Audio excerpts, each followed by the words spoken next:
Good morning.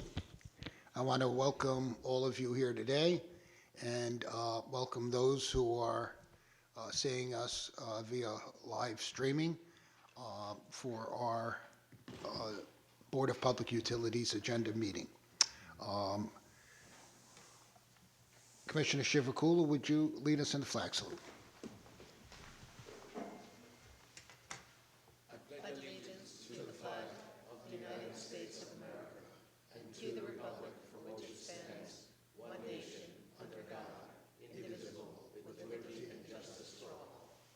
Thank you. Roll call? Public notice statement. Huh? The statement first? Yes, whatever you want to do first. Okay. Thank I you. was just seeing if you were awake, Ada. Okay. Adequate public notice has been given pursuant to the Open Publics Meeting Act. Notice have been posted at the board's office and have been delivered to the Department of State and to newspapers of broad circulation within the state. Thank you. Now do what I told you to do. Okay. Roll call. Thank you. Commissioner Solomon? Here. Commissioner Shivakula? Here. Commissioner Gordon? Here. President Fiorelliso? Okay, thank you. And our next regularly scheduled meeting? Our next regular board meeting is scheduled for Wednesday, March 25th, 10 a.m., State House Annex, Committee Room 11. Thank you. And there will be no executive session today, so let's go right on to the consent agenda, please. On the following consent agenda items, 2A, 3A, 3B, 5A, and 9A. Thank you. Do I have a motion? So moved. Second? All those in favor? Or roll call? Let's do the roll call. Okay. Commissioner Solomon? See, I'm still an hour behind. Commissioner Shivakula? Yes. Commissioner Gordon? Yes. President Fiorelliso? Yes, thank you. I do have a few remarks today, and I'm going to start off with the most serious one, and then we're going to get better. I was notified yesterday, Commissioner Holden was supposed to call in to the meeting. Commissioner Holden had an automobile accident yesterday and is in the hospital, and they kept her overnight for observation. It is nothing that is life-threatening, let me just say that. And she's supposed to see an orthopedic doctor today, and we'll know more information regarding her condition at that particular time. So she will obviously not be calling in to the meeting this morning. On a happier note, I know I'm speaking for everyone who's watching via live stream and everyone here assembled in this chamber, that we all want to wish Commissioner Solomon a happy birthday. So why don't we sing happy birthday to Commissioner Solomon? I'm not going to start off because I have a terrible voice. So who's going to start off? Go on, shit. I think it's a chorus, okay? Happy birthday to you. Happy birthday to you. Happy birthday, dear Solomon. Happy birthday to you. You make me laugh. Yeah, big birthday this one. Right. So, You're 40? yeah, 30. 32. But you did mention to me now that you are now legal to drink, Yes. Right. Yeah, now that I no longer really. you can drink legally now. Yeah. Okay. In Denver airport, you need 65 years. If you're below 65, you need ID. I'm good now. Okay. See how I got the age out? I knew you would. So I should carry my ID with me, is what you're... Another announcement I would like to make, I don't see him here, but one of our legal specialists who has done a magnificent job for us is moving on to, well, I don't know if there could be greener pastures than the BPU, but he's moving on to greener pastures. And James Boyd, today is his last day. Officially, I believe he may hold on another week because this is the kind of guy Jim is. He told me at the end of last week that there are some things that he still wants to tie up before he leaves. So we may have him another week, but that's the kind of employee that Jim Boyd is, and we're certainly going to miss Jim.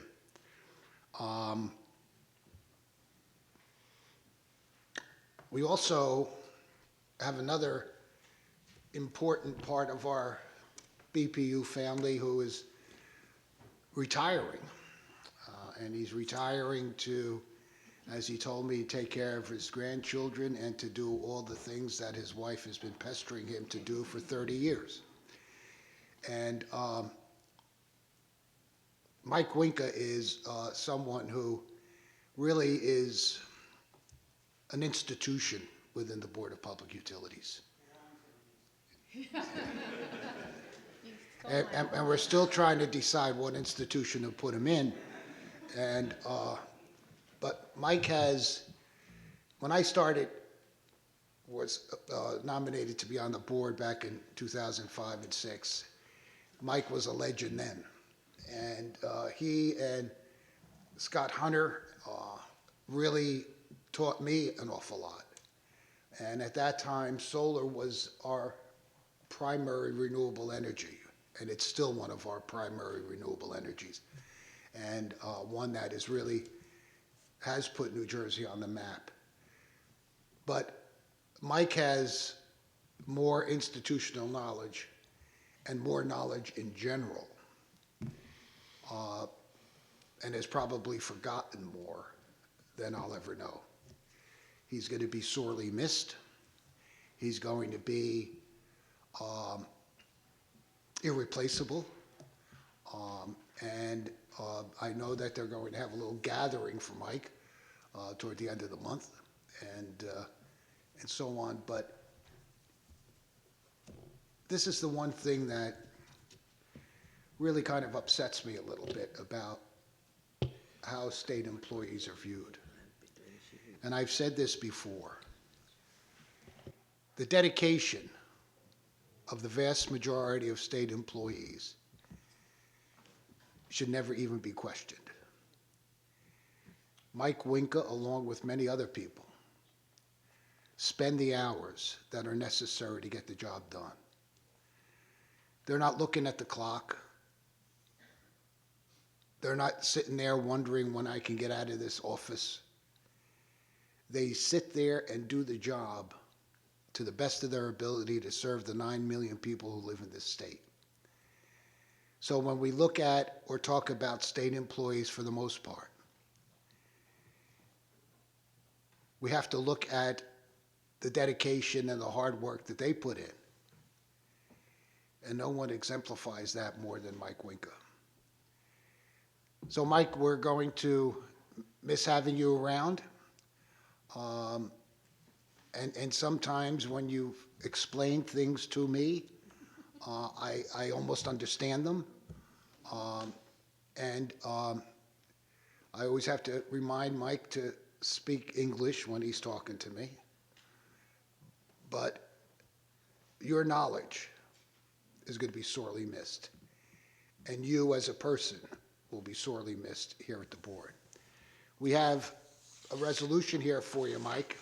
And if you'd like to come up, we're going to get this framed and everything, are we not?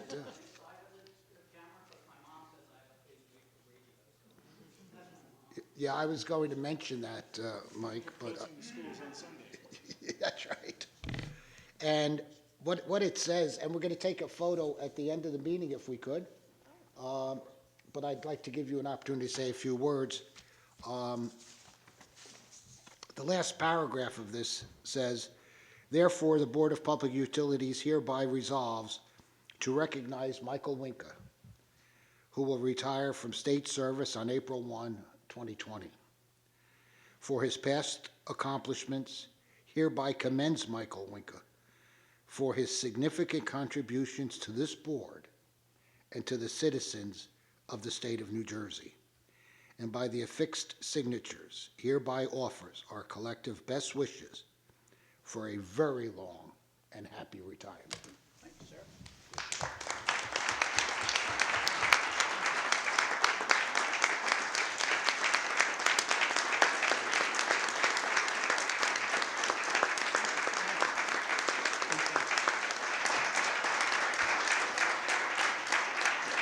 All right, now, Mike, we only have a few minutes. Wait a minute, you had no executive session, so I get an hour, right?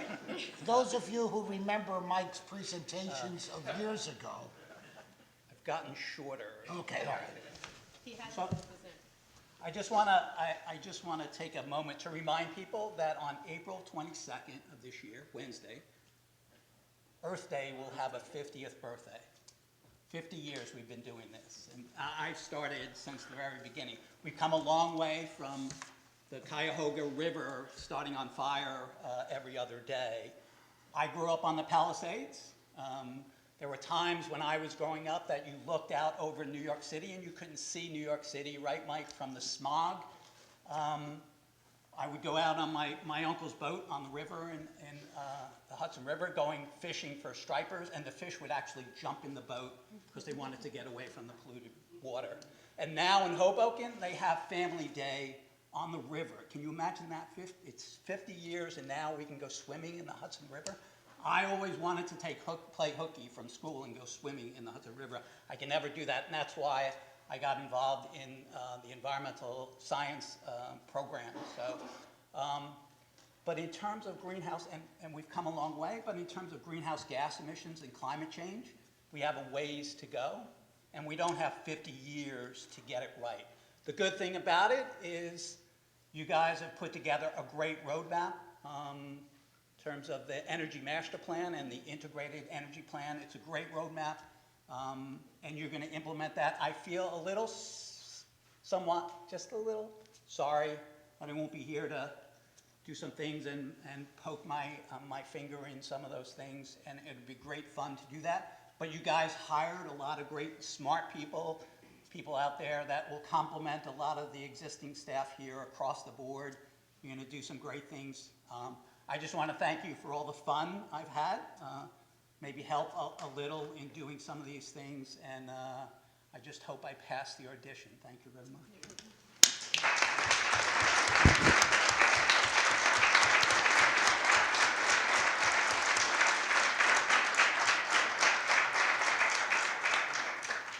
Would my colleagues, anyone want to?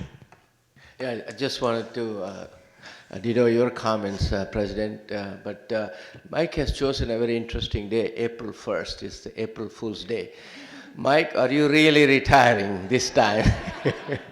But just wanted to also remember that yesterday, March 8th, was the International Women's Day, and it was started in 1913, and March 8th is the day for that. And along with the International Women's Day, the movement for women's rights started. I just wanted to put that on the record. Yes. Yeah, I just wanted, I didn't even know where Michael, there he is, is that, as long as Michael has been here, obviously he's crossed, all different kinds of administrations, Democrat, Republican, and has served them well in the interests that they happen to have. For instance, when you were working with my husband, with me, in the Christie administration, on the reliability and the post-Sandy issues, Mike was the, first one at the table to help to address those issues. So regardless of what your particular, interest is, or what the administration, particular administration wanted to do, Mike was always there, willing, able, and coming up with solutions for us for whatever came our way here in New Jersey. And he's really to be commended on that. There were times though where I didn't quite know where Mike Winka was. It was sort of like, where is Winka? Where is Waldo? Trying to find out where he was on any particular day. But I know wherever he was and wherever you will be, Michael, you'll be making a fine contribution, and you will be missed. Thank you, Mr. President. I've only been at the BPU for less than 2 years, but one of the things that strikes me is that this is an organization that is filled with extraordinarily talented and dedicated people. It may be, I think, the best in state government, if I could say that. And I think Mike really epitomizes that. He's made just tremendous contribution to public policy and to the welfare of the state, and I congratulate him for his good work and wish him all the best as he relaxes a little bit. Thank you.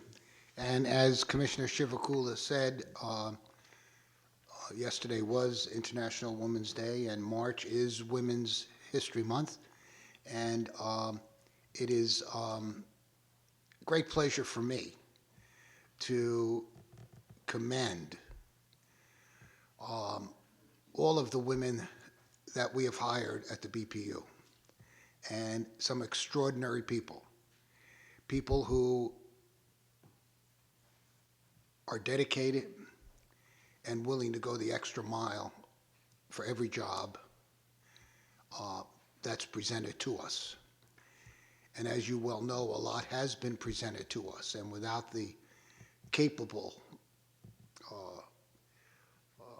hands of those fine people, we wouldn't be where we are today, and we continue to move forward. But like everything else, you know, we always talk about forming a more perfect union in the United States ever since the Declaration of Independence and the Constitution was written. And bless you. And we have to strive to ensure the fact that all people, all genders, are working on the same level playing field. That not one group has an advantage over another. Because part of this experiment that we call America not only brings together people of different colors, people of different religions, people of different ethnic backgrounds, but it brings together people of different genders.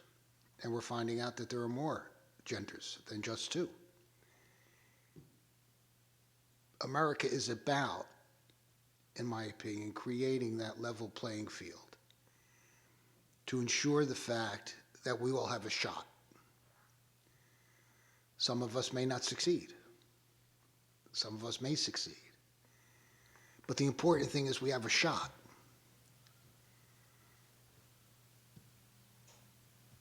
And that's what we strive for. And we've been striving for this for 240 years. The experiment is not over. The experiment has had different and difficult roads to go down. Roads that sometimes have been very bumpy. But the experiment continues, and we must ensure the fact that the experiment continues. So I want to thank all of the people at the BPU. But since it is Women's History Month, I want to thank especially the outstanding women who helped to make the BPU work.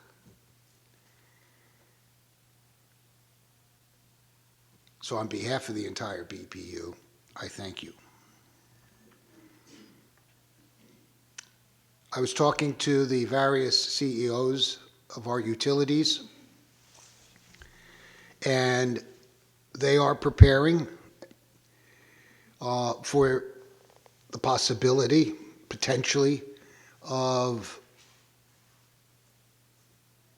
this coronavirus to get worse, and to ensure the continuity of service, even if it does get worse.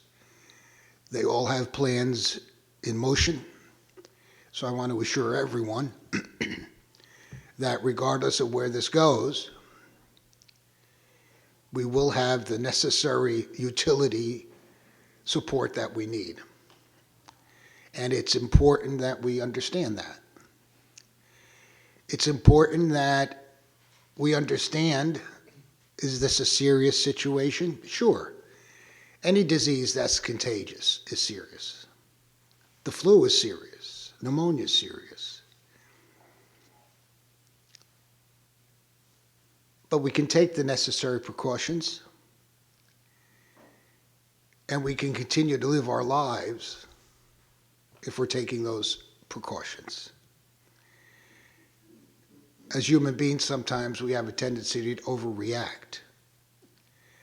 And if you've been to Costco this past weekend, you can't even find toilet paper. I don't know where some folks think this is going. And you don't need the bottled water. Right. So, I mean, let's not overreact. Let's be cautious, but let's live our lives. We've been through worse things. And I'm not professing recklessness. I'm professing caution, but live your life. I want to give Commissioner Shivakula a moment.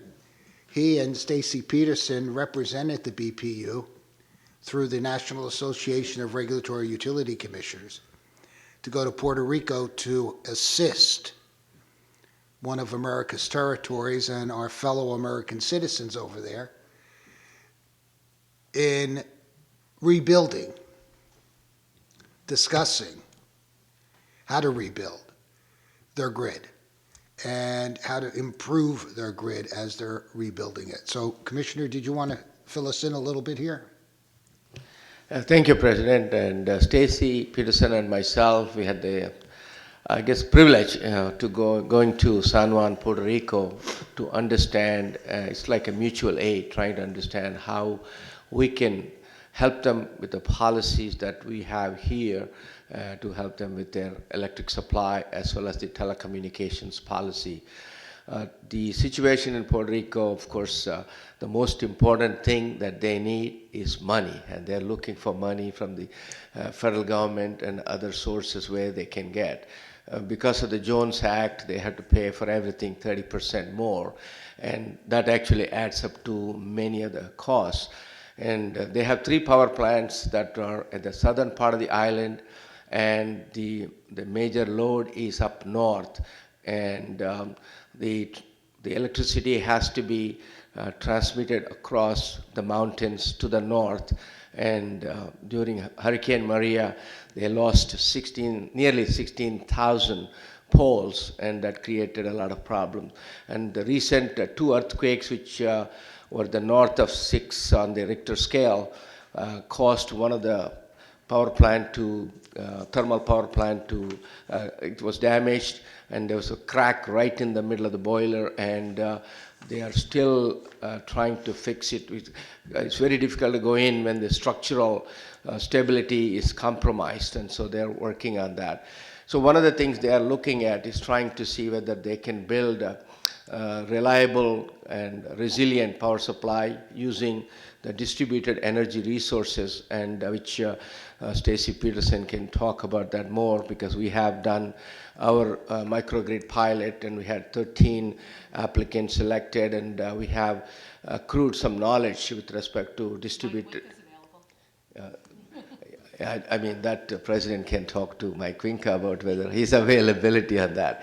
But distributed energy resources, I think that's one of the things that New Jersey has been leading. And in terms of the telecommunications, they have many challenges. I think there was one dominant carrier who was not financially viable, and the issue of pole attachments and the 5G. And so we were able to share some knowledge that we have, not only from New Jersey in terms of pole attachment co-location, and also some of the things that we have developed at Nehru Telecom Committee. So we shared with that, and we also told them about pipeline safety, talked a little bit about the transportation issues, and they have every so often EPA comes down hard on them because of their compliance or non-compliance of the Clean Energy Act. And so there are a lot of things that we can help, and I told them that from a staff level we can work with them and help them to the best extent possible. Thank you. Thank you, Commissioner, and thank you for participating in that program. It's very important.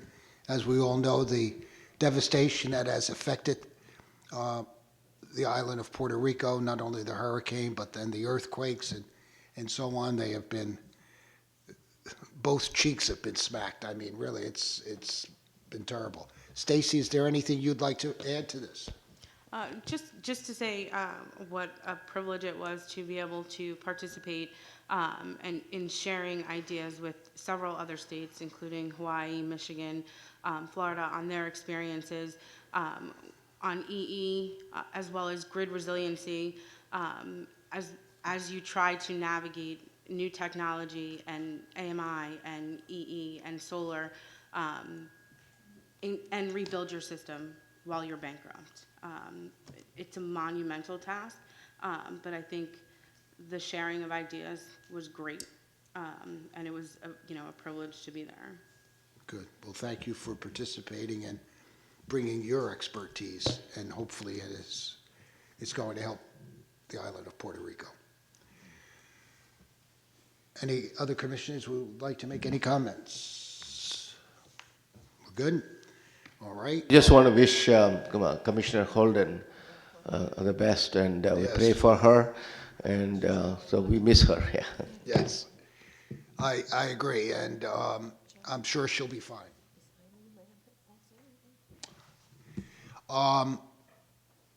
We'll have a meeting before the 25th. Okay, so let's go on to the regular agenda. And the first item, there are no items in audits that we have to review today, so we're going right into energy, and Stacy, E-Town Gas is the first one. Correct. On July 31st, Elizabethtown Gas filed a petition seeking review and approval of the company's manufactured gas plant remediation adjustment clause activities and costs incurred between July 1st, 2018 and June 30th, 2019. The petition sought RAC-related costs for former MGP sites incurred during the period July 1st, 2012 through June 30th, 2019, based on a 7-year cost amortization, in addition to specific adjustments and prior period true-up amounts. The proposed rate was designed to recover approximately $7 million in RAC-related costs over a 12-month period. Through discovery, Elizabethtown updated its request to include actual information, which was slightly lower than the original request. Following a review of the petition and discovery, the parties executed a stipulation that would allow Elizabethtown to implement a revised RAC rate consistent with the updated information. As a result of the stipulation, a typical residential heating customer will see an increase in their monthly bill of approximately $1.29. Staff recommends the board approve the stipulation and direct Elizabethtown to file revised tariffs by April 1st. So moved. Second? Questions? Comments? Roll call. On the motion to approve staff's recommendation, Commissioner Solomon? Yes. Commissioner Chivukula? Yes. Commissioner Gordon? Yes. President Fiordaliso? Yes. And brings us to 2B. On July 31st, 2019, Elizabethtown filed a petition requesting authorization to modify its energy efficiency program rate. The petition sought to reconcile program costs and recoveries for the period July 1, 2018 through June 30th, 2019, and to recover forecasted revenues for July 1st, 2019 through June 30th, 2020. The petition proposed an annual revenue requirement of approximately $3.2 million. Through discovery, Elizabethtown updated the petition and proposed revenue requirement to reflect actual information through October, resulting in a slight decrease to the proposed revenue requirement. Following a review of the petition, the parties executed a stipulation that would allow Elizabethtown to implement a revised EEP rate consistent with the update. As a result of the stipulation, typical residential heating customer will see an increase of 22 cents in their monthly bill. Staff recommends the board adopt this stipulation and direct Elizabethtown to file revised tariffs by April 1st. Second? Comments? Questions? Roll call. On the motion to approve staff's recommendation, Commissioner Solomon? Yes. Commissioner Chivukula? Yes. Commissioner Gordon? Yes. President Fiordaliso? Yes. Well, why don't we just continue with Let's- E-Town? On the same day, on July 31st, 2019, Elizabethtown filed a petition seeking approval to modify the rates relating to the review and true-up of its weather normalization clause, the New Jersey Clean Energy Program component of its societal benefits charge, and its on-system margin sharing credit. On October 25th, 2019, the board issued an order in this docket authorizing Elizabethtown to implement the rates proposed in the petition on a provisional basis, subject to refund, effective November 1st of 2019. As a result of the stipulation approved in that order, the monthly winter bill for a typical residential customer was expected to decrease by approximately 60 cents. The company subsequently updated the filing with actual data through June 30th of 2019, which supported lower WNC and Clean Energy Program rates than originally proposed. The company proposed to maintain the Clean Energy Program rate approved in the provisional order to reflect in part the revised funding levels for the Clean Energy Program for fiscal year 2020. Following review of the petition and the update, the parties executed a stipulation which seeks to implement the updated WNC rate and maintain the Clean Energy Program and on-system margin sharing credit rates that were approved in the October order. As a result of the stipulation, a typical residential heating customer will see a decrease in their monthly bill of 1 cent. Staff recommends the board issue an order approving the stipulation and directing Elizabethtown to file revised tariffs by April 1st. Second. Questions? Comments? Roll call. On the motion to approve staff's recommendation, Commissioner Solomon? Yes. Commissioner Chivukula? Yes. Commissioner Gordon? Yes. President Fiordaliso? Yes. That brings us to letter D, South Jersey Gas and Societal Benefit. Yes. On July 31st, 2019, South Jersey filed a petition requesting approval to change the rates pertaining to its transportation initiation clause and 2 elements of the company's societal benefits charge, the remediation adjustment clause and the Clean Energy Program component. In the petition, South Jersey sought approval to increase the revenues recovered through these clauses by approximately $3.9 million. Through discovery, South Jersey updated its information to include actual information through September 30th, which reflected a revenue requirement increase to $5.2 million. Following review of the petition, the parties executed a stipulation that would allow South Jersey to increase the revenues recovered through these components by $3.9 million as requested in the original petition. Collectively, the rate changes translate to a monthly bill increase of 69 cents for the average residential heating customer. Staff recommends the board issue an order approving the stipulation and directing South Jersey to file revised tariffs by April 1st. Second. Questions? Comments? Roll call. On the motion to approve staff's recommendation, Commissioner Solomon? Yes. Commissioner Chivukula? Yes. Commissioner Gordon? Yes. President Fiordaliso? Yes. Thank you, Stacy. That brings us to a FERC item. Cynthia?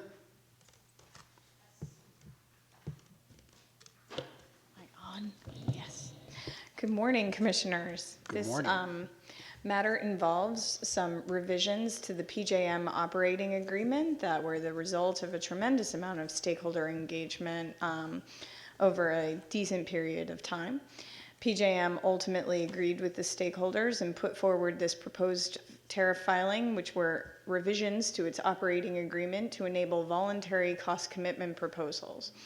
The board previously filed in support of this tariff revision back in the fall of 2019. However, subsequent to that, FERC staff requested further information from PJM identifying the filing as deficient, and PJM then responded to that deficiency letter in the earlier part of this year, approximately January of 2020, and that restarted the comment deadline. Therefore, staff, in furtherance of the board's prior comments in this, again filed comments that we are asking the board to ratify. Those comments were made on February 12th, and staff would ask that the board ratify them at this time. Second. Questions? Comments? Roll call. On the motion to approve staff's recommendation, Commissioner Solomon? Yes. Commissioner Chivukula? Yes. Commissioner Gordon? Yes. President Fiordaliso? Yes. Thank you, Cynthia. There are no items under cable television or telecommunications. That brings us to water. Michael? wastewater system improvement charge. Good morning, Commissioners. Good morning. The Distribution System Improvement Charge, or DSIC, is a regulatory mechanism which creates a financial incentive for water utilities to accelerate the level of investment necessary to promote the timely rehabilitation or replacement of certain non-revenue producing water infrastructure. DSIC projects enhance safety, reliability, and/or conservation, and speed the rate of renewal of aging infrastructure. Board staff sought to obtain stakeholder input on the extension of the existing DSIC rule to investor-owned wastewater utilities. Staff held 4 stakeholder meetings at the board's offices in Trenton, which were open to all interested parties. Those stakeholder meetings were held on June 13th, June 23rd, September 13th, and December 9th, 2019.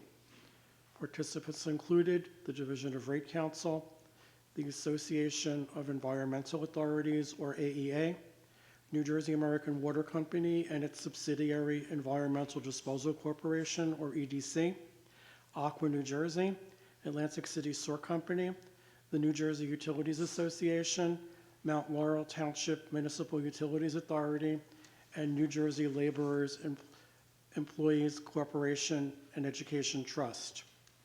Written comments were received from Rate Counsel and AEA in opposition to the proposed WSIC rule, while New Jersey American EDC, Aqua, Atlantic City Sewer, New Jersey Utilities Association, National Utilities Contractors Association, and the Utility and Transportation Contractors Association all filed comments in support of the proposed WSIC rule.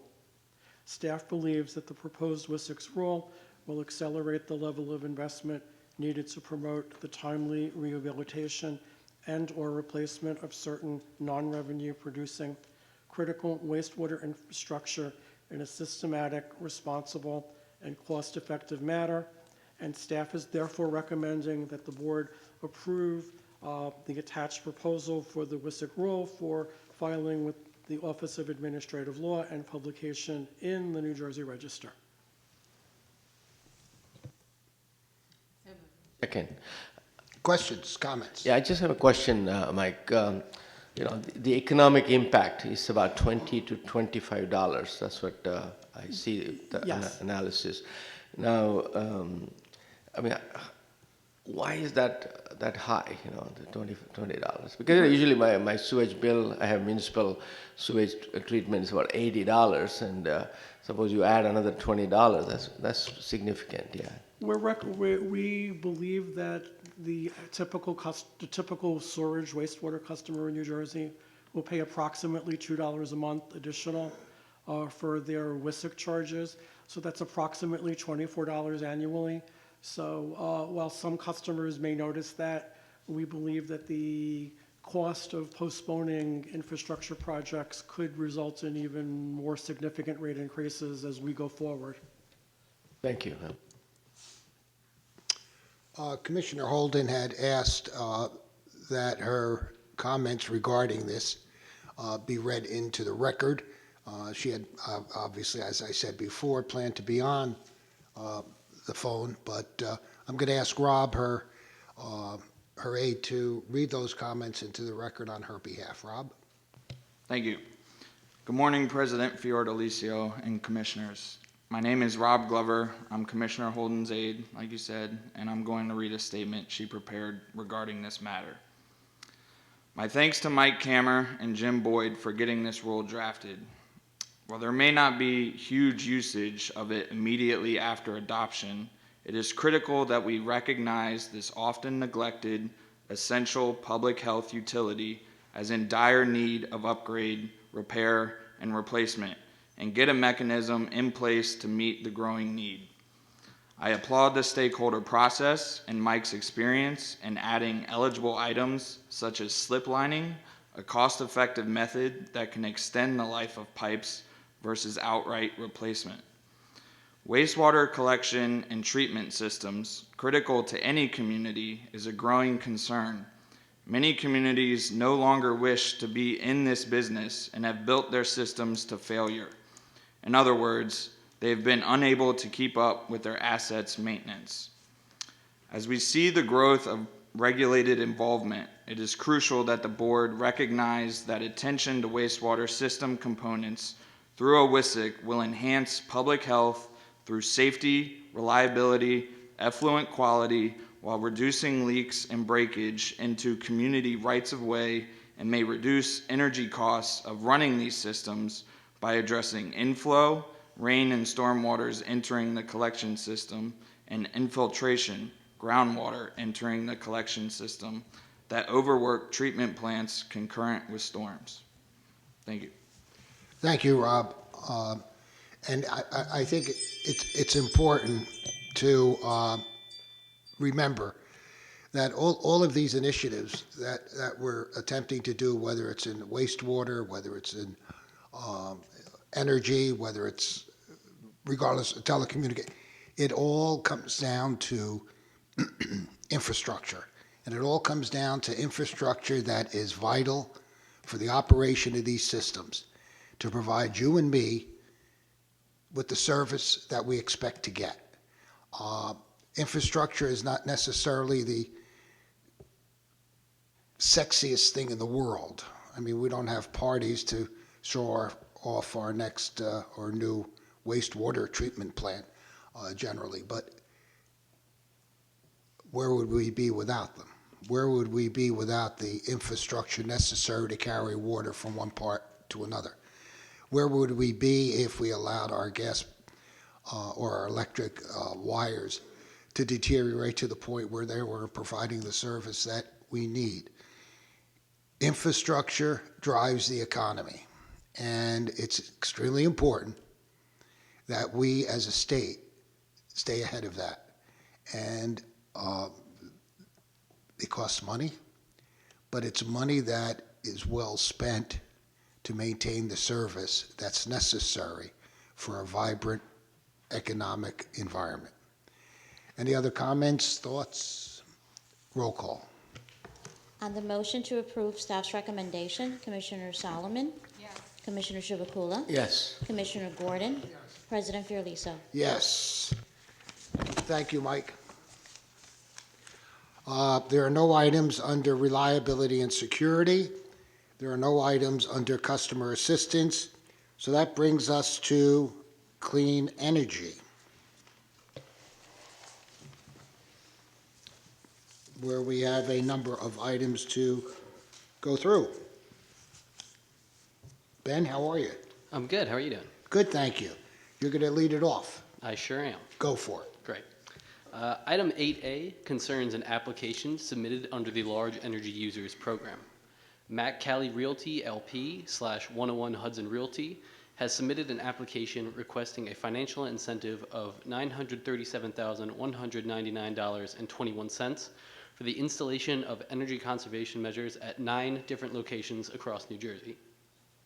The proposed project has a total cost of $1,717,526.63. The proposed upgrades are grouped into 4 main categories. 5 of these projects will be HVAC fan system retrofits with improved building automation system, or BAS, functionality, and variable frequency drives, or VFDs. One of the projects is an HVAC system retrofit with additional VFDs, but without the BAS functionality. 2 of the applications are curtain wall insulation applications, and one of the projects is a simple LED lighting retrofit. Annually, this project is anticipated to conserve 3,401,924 kilowatt hours of electricity and reduce peak demand by 290.41 kilowatts. The proposed project has an estimated annual energy cost savings of $358,112.06, with an additional $1,800 expected in operational and maintenance savings.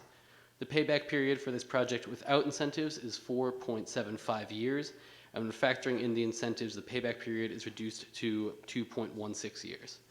Staff recommends approval of the application for the total estimated incentive amount of $937,199.21. Questions, comments? Roll call.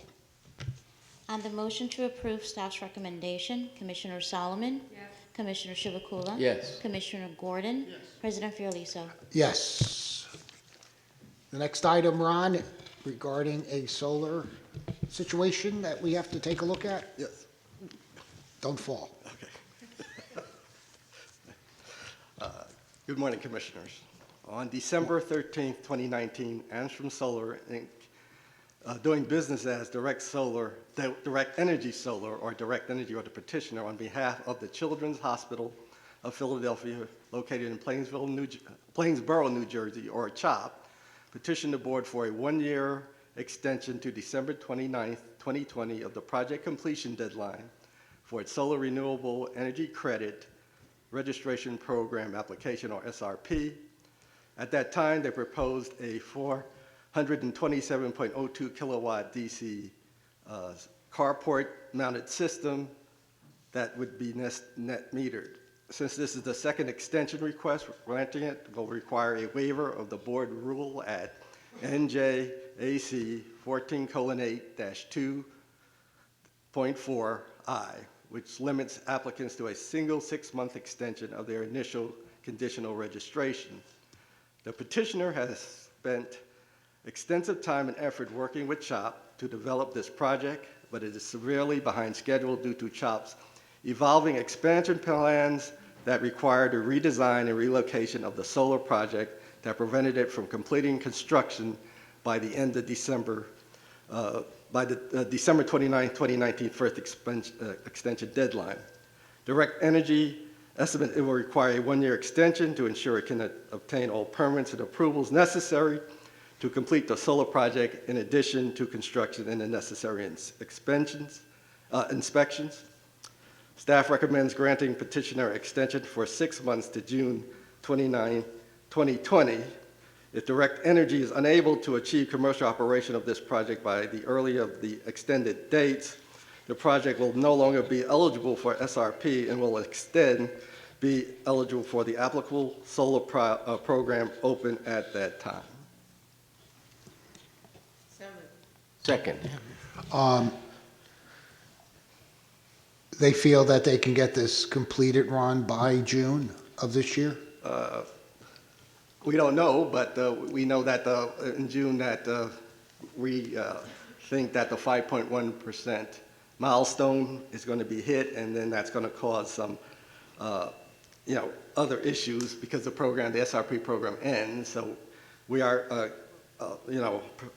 recommending they get 6 months, and then after that, there will be programs available, either to transition or a successor program that they can use to complete the project. Got it. Good, thanks. Any other questions, comments? Yes? Yeah, can they come back after 6 months saying that we need another 6 months? Yes, Commissioner, they would need to petition the board again, and similarly, this would be for your judgment as to whether or not to further waive the board's rules at that time. That would be a third extension.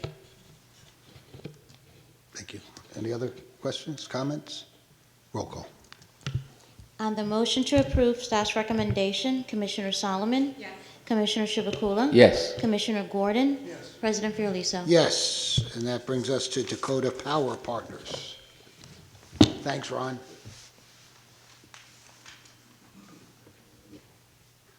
Dakota Power Partners.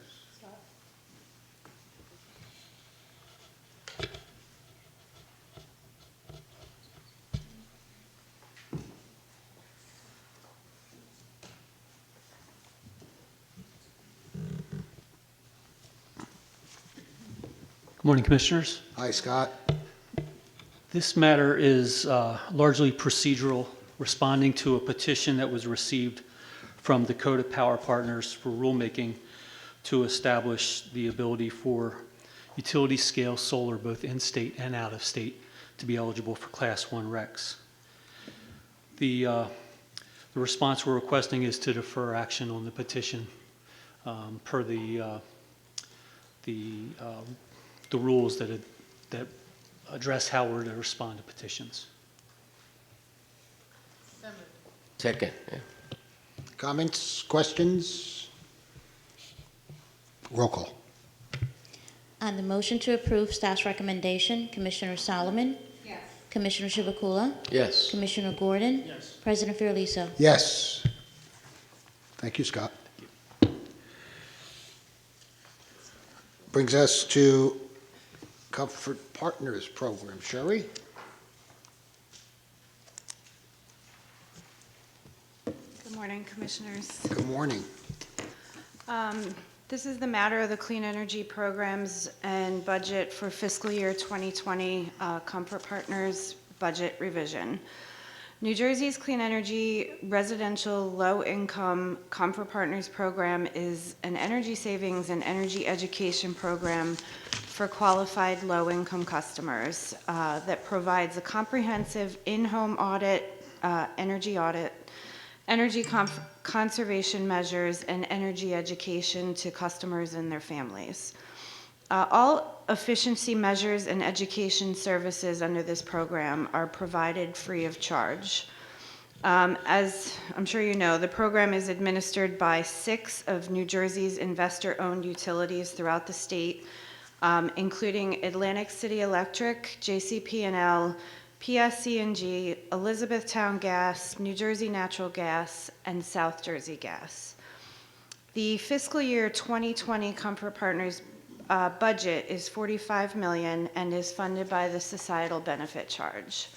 This matter involves a recommendation to reallocate funding between the utilities who administer the program. Each clean energy program has 7 cost categories such as administration, sales, marketing, and call center, training, rebates, rebate processing, and evaluation. Staff has worked closely with the Comfort Partners Utility Working Group regarding the proposed budget revisions. The reallocation of funds is due to current participation trends and to account for the Comfort Partners program evaluation study, which is in the development stage and now anticipated to be conducted in fiscal year 2021 rather than 2020. $140,000 of the budget for the study is being reallocated from the evaluation cost category to other cost categories between multiple utilities.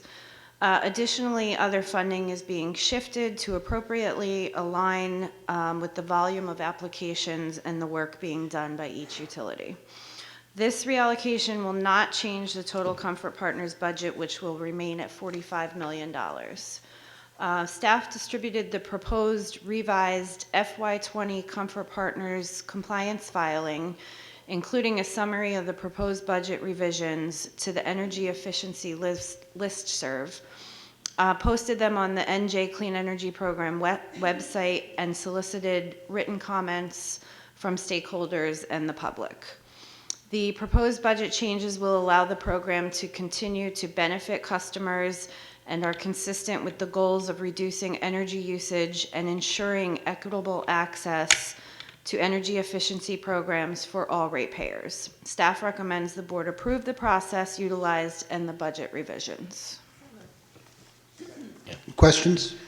Yeah, just a quick question. I noticed that Rockland Electric has $0 across the, I guess they have no, it's a very affluent area. They don't require Comfort Partners. Rockland Electric has submitted a petition to the board in the past and is running currently their own low-income program, which is very similar to the Comfort Partners program. The last time the program was approved by the board, we had discussed whether or not Rockland Electric should be part of the Comfort programs. They did have reasoning for why they choose to have their own, or like to have their own program, and this will all be reassessed during the energy efficiency transition. And this is, the Comfort Partners is a relatively popular program that we have. And Yes. it is one that, again, as some of the other programs that we have that try to get everyone included in renewable energy, energy efficiency, that type of thing. Everyone should be able to participate in what we're trying to do here in the state of New Jersey and reaching that 2050 goal. So this is just another program to hopefully get us to that point. So, and Sherry has done a phenomenal job in the Division of Clean Energy to promote this program and to direct it. So thank you. Thank you. Roll call.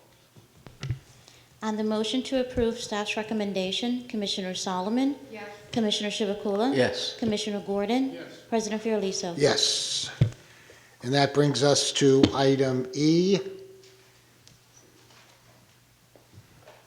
I knew we weren't finished with you, Scott. Commissioners, on September 13th, 2018, KDC Solar submitted an application to the board for a proposed 8.66 megawatt DC project on the Kingsland landfill to be certified as being located on a properly closed sanitary landfill pursuant to subsection T of the Solar Act of 2012. The project is located in Lyndhurst, Bergen County. Staff, after receiving the application, conveyed it to the NJDEP, and we've consulted with DEP on the application. The Department of Environmental Protection determined that the 28-acre area, or the footprint of where they have proposed the solar facility on the 159-acre property, will be located as a property that constitutes a properly closed sanitary landfill pursuant to the Solar Act, but will require the approval of the DEP for any construction activities on the landfill.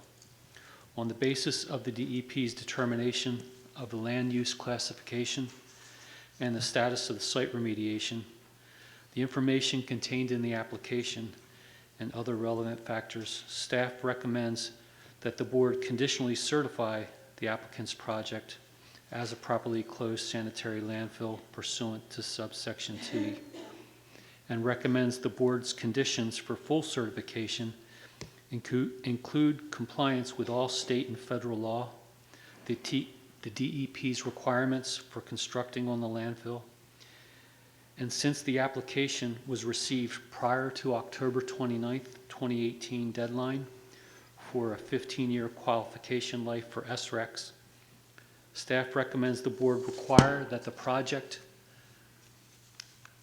achieve commercial operations prior to the expiration of their SREC registration length period by rule, which is 2 years from the date of the SRP acceptance letter. Second. Questions? Scott, I just have a quick question. I was looking at the environmental concerns. It refers to the Solar Act and then QR, S, and T subsections, but it also refers to the Energy Master Plan of 2008. Was there anything done in 2020 Energy Master Plan with respect to these subsections? I believe the Energy Master Plan, the most recent Energy Master Plan, suggested that we would revisit the solar siting policies for the state, and that was a broad statement about, Nothing specific about these subsections and landfill closings. Right. Thank you. Any other questions, comments? Roll call. On the motion to approve staff's recommendation, Commissioner Solomon? Yes. Commissioner Chivukula? Yes. Commissioner Gordon? Yes. President Fiordaliso? Yes. And that brings us to F. Commissioner, I should back up a little bit. All three of these items are related to landfills that are contiguous in the Meadowlands area. Right. Property formerly known as NCAP. In this matter, also on September 13th, 2018, KDC Solar submitted an application to the board for an 11.27 megawatt DC project on the Avon landfill to be considered a properly closed sanitary landfill subject to subsection T. This project is also located in Lyndhurst in Bergen County. Staff consulted with the DEP on the application, and the DEP determined that the 34-acre footprint for the solar facility on the 100-acre property is located on a properly closed sanitary landfill. And on the basis of the DEP's determination of the land use classification and the status of site remediation and the information in the application, staff recommends the board conditionally certify the project as being on a properly closed sanitary landfill, with the conditions for full certification being compliance with all state and federal law, the DEP requirements for constructing on the landfill, and since the application was received prior to October 29, 2018, deadline for SREC qualification life of 15 years, staff recommends the board require the project to achieve commercial operations prior to the expiration of their SREC registration period, which is 2 years by rule from the date of the SRP acceptance letter. Second. Questions? Comments? Roll call. On the motion to approve staff's recommendation, Commissioner Solomon? Yes. Commissioner Chivukula? Yes. Commissioner Gordon? Yes. President Fiordaliso? Yes. Now we have KDC and Rutherford. Yes, sir. The third of the three. This is the KDC Solar Rutherford landfill. And also on September 13th, 2018, KDC submitted an application for a 5.81 megawatt DC project on the Rutherford landfill to be certified as being located on a properly closed sanitary landfill. This project is located in Rutherford, Bergen County. Staff conveyed the application to the DEP, and we consulted with the DEP, who determined that the 16-acre footprint for the solar array on the 38-acre property would constitute a properly closed sanitary landfill, and also require the DEP's permitting and compliance on the construction of solar on the landfill. On the basis of the DEP's determination of the land use classification and the status of site remediation, the information contained in the application and other factors, staff recommends the board conditionally certify the applicant's project as being on a properly closed sanitary landfill.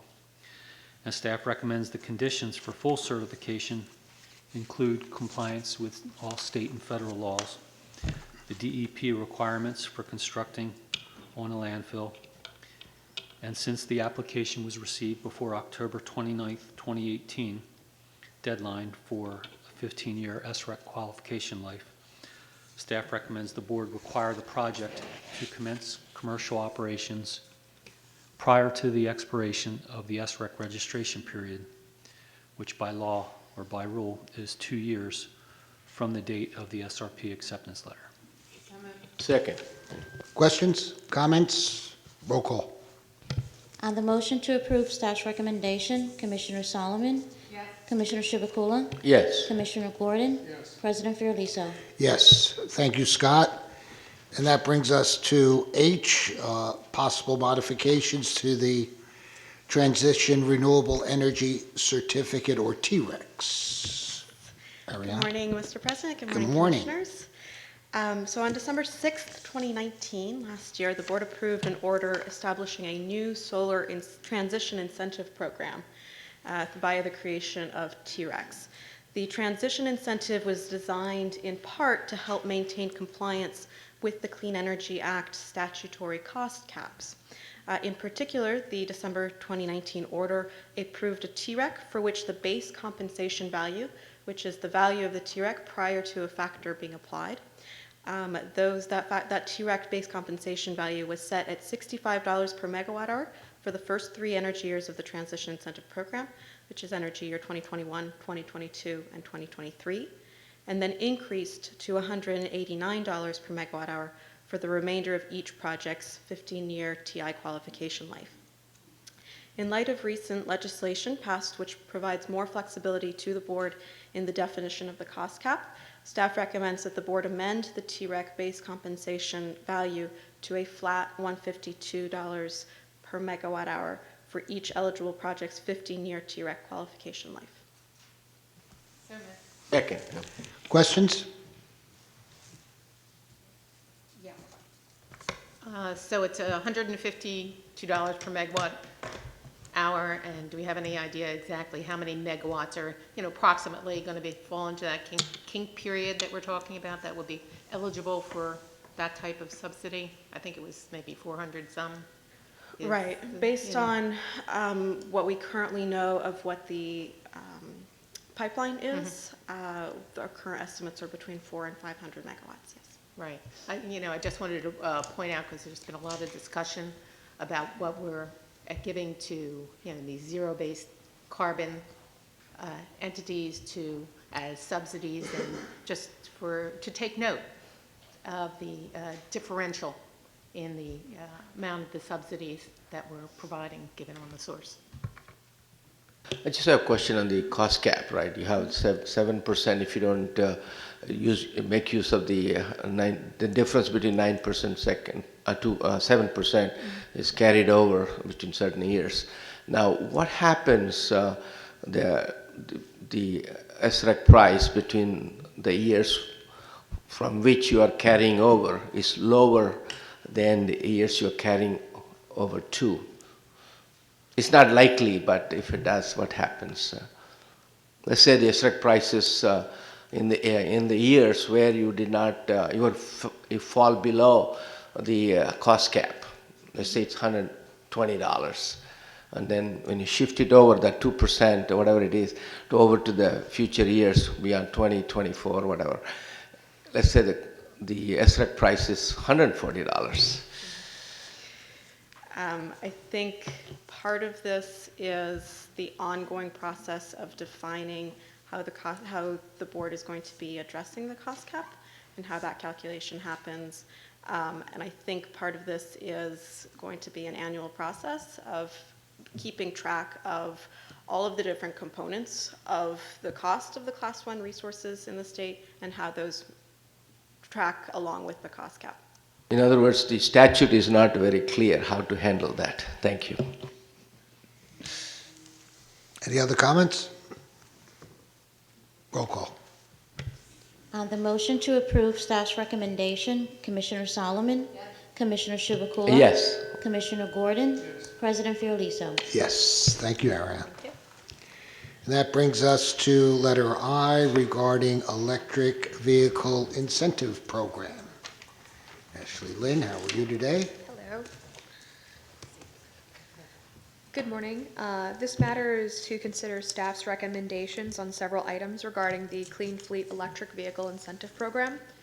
So first, staff received applications from Bernards Township, the Borough of Runnymede, Cedar Grove Township, Milburn Township, the Borough of Morris Plains, and Franklin Township. These applications were evaluated by the review committee, and the review committee found that these applications met the program requirements for approval.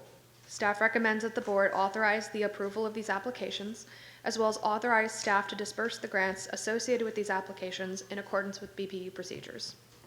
Second, staff recommends that the board authorize amending the Clean Fleet Electric Vehicle Incentive Program to include state government entities as eligible applicants to the program.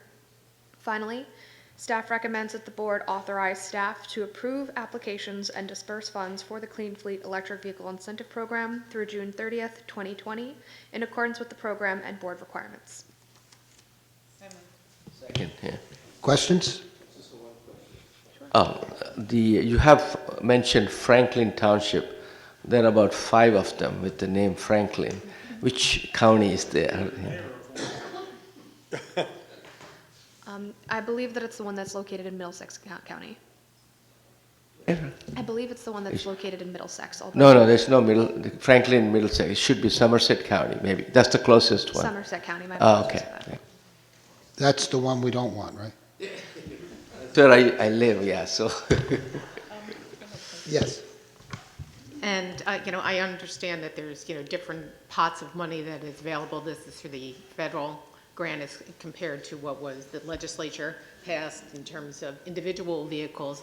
And, frankly, we're giving to these communities, and I'm glad that we're expanding the programs for their vehicles, less than we're giving to individuals who, in many respects, can well afford their to purchase vehicles with maybe not as much a subsidy, that we're not giving as much to our towns, which represent everyone in terms of those dollars, as compared to individuals that we're giving it to. So, moving forward, if anything, there should be parity with respect to the dollars that we're giving to whole communities that benefit from converting to EVs, as we're giving to individuals within the state. So just something that maybe we should look at moving forward with respect to these types of incentives.